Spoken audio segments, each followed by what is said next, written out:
The poem that I chose to analyze was Sin by George Herbert. I'll start by reading it and then we'll dig into it. Lord, with what care hast thou begirt us round?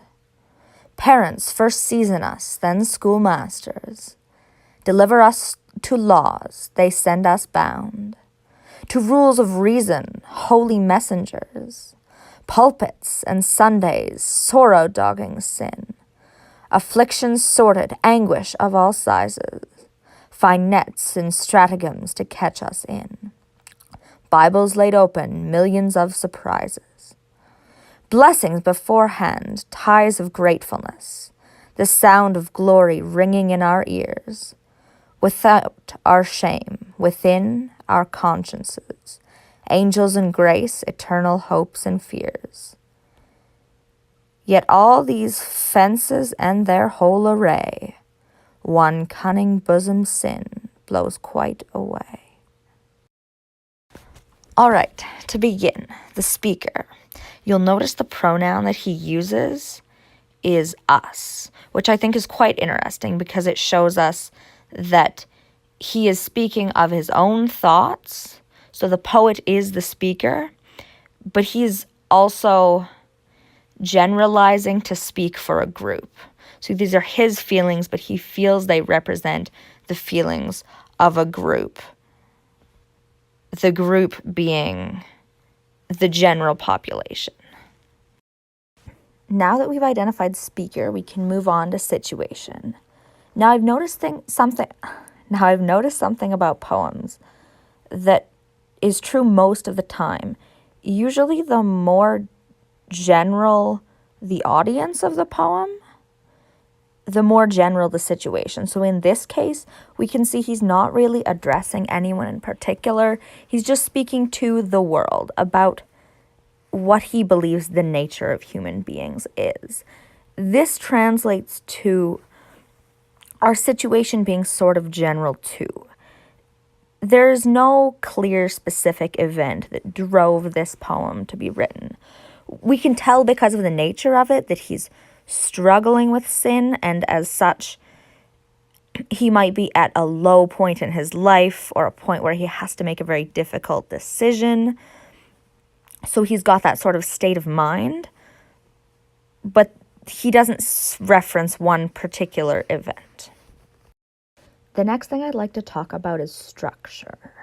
This poem has a very, very clear structure.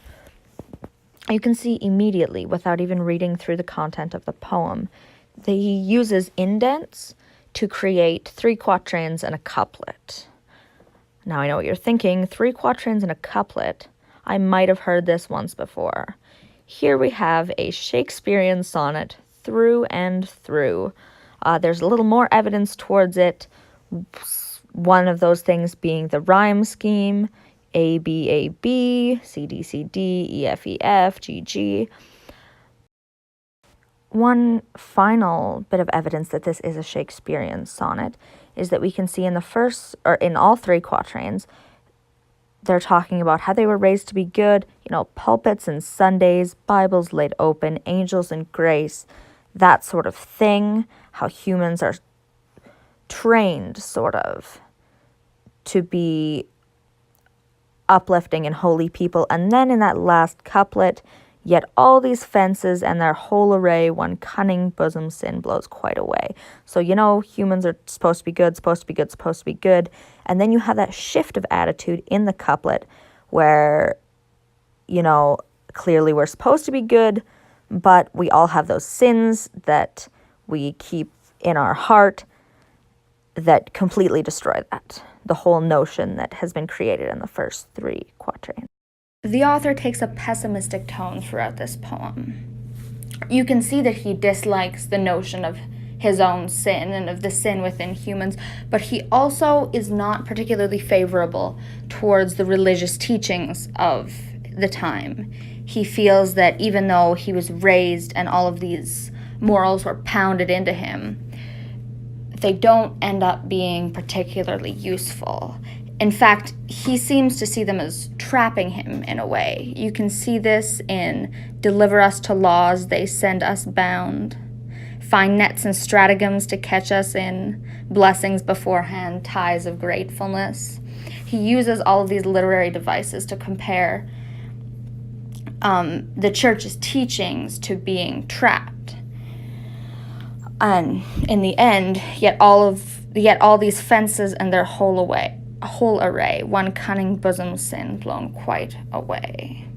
So he's very pessimistic about the teachings of the church.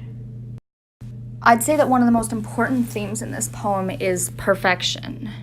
You can see that perfection is what he thinks the church teaches, and in the end, no matter how hard humans reach for perfection, no matter how long our parents teach us, our schoolmasters teach us, holy people teach us, no matter how much church we end up going to, eventually that one sin, that bosom sin, that sin that is so close to us that we're unwilling to give up, is going to destroy us. So perfection really is unattainable in humans.